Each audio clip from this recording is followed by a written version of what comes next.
సినిమాలో multiple genres ఉన్నాయి sir. అయితే ఇది ఒక టీజర్ ఇస్తే సరిపోదు, అలాని ఫస్టే ట్రైలర్ ఇవ్వలేము.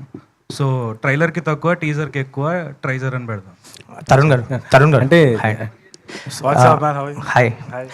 యాక్చువల్లీ ఏంటి డైరెక్ట్గా ట్రంప్ గారితోనే పెట్టుకున్నారు.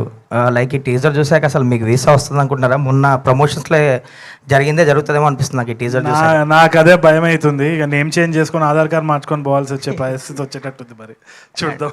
అండ్ ఏమైంది ఈ నగరానికి 2కి ఆ సినిమాకి కల్ట్ ఫ్యాన్స్ ఉంటారు. ఇప్పుడు సీక్వెల్ వస్తుంది, మీరు ఇందాక అన్నట్టు ఫస్ట్ హాఫ్ అయిపోయింది. సో ఎప్పుడు రిలీజ్ ఉండొచ్చు ఆ cinema? I think mostly October November అనుకుంటున్నాం టెంటేటివ్లీ. ఇంకా ఒక షెడ్యూల్ అయితే ఒక క్లారిటీ వస్తుంది మనకి, రన్వే ఎంత ఉంది, పోస్ట్ ప్రొడక్షన్ ఎంత టైం పడుతుందని. కానీ టెంటేటివ్లీ ఆ టైం అనుకుంటున్నాం. తరుణ్ గారు ఆల్ ద బెస్ట్ అండి. తరుణ్ గారు చాలా బాగుంది. తరుణ్ గారు గాయపడ్డ సింహం అంటున్నారు కదా, మీ రియల్ లైఫ్లో ఎప్పుడన్నా గాయపడ్డారా? రోజు గాయపడుతూనే ఉంటారు కదా సార్, మీరు చూస్తున్నారు. అంటే ఎలా, అంటే సినిమానా లేకపోతే మామూలుగా?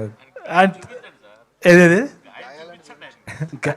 గాయం అంటే ఇప్పుడు స్టేజ్ మీద పైకి కనబడే గాయం కాదు సార్, మానసికంగా. అంటే దట్స్ లైఫ్ ఏమో, అప్ అండ్ డౌన్. ఇట్లా మీటర్ ఇట్లా పైన కిందికి పోతేనే బతుకున్నట్టు, ఇట్లా అని పోతే చచ్చిపోయినట్టు సార్. బాలకృష్ణ సినిమా టైటిల్ లో ఉందండి గాయపడ్డ సింహం. ఏదండి? బాలకృష్ణ సినిమా టైటిల్ లో ఉంది గాయపడ్డ సింహం. అవునా? Was that the intention? కాదు, మరి ఇప్పుడు గాయపడ్డ సింహాన్ని పెట్టారు కదా, బాలకృష్ణ గారు బాగా ఫీల్ అవుతారమ్మా మరి. అలాగా సార్, ఇది కేజీఎఫ్లో డైలాగ్ ఉంటుంది కదా సార్, గాయపడ్డ సింహం నుంచి వచ్చే శ్వాస గర్జన కంటే భయంకరంగా ఉంటుంది. సో దీంట్లో ఆ డైలాగు సినిమాలో వాడటం జరిగింది ఆ నరేషన్కి.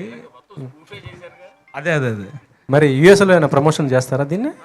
మాకు వీసా వస్తే డెఫినెట్గా చేస్తాం సార్. ప్రొడ్యూసర్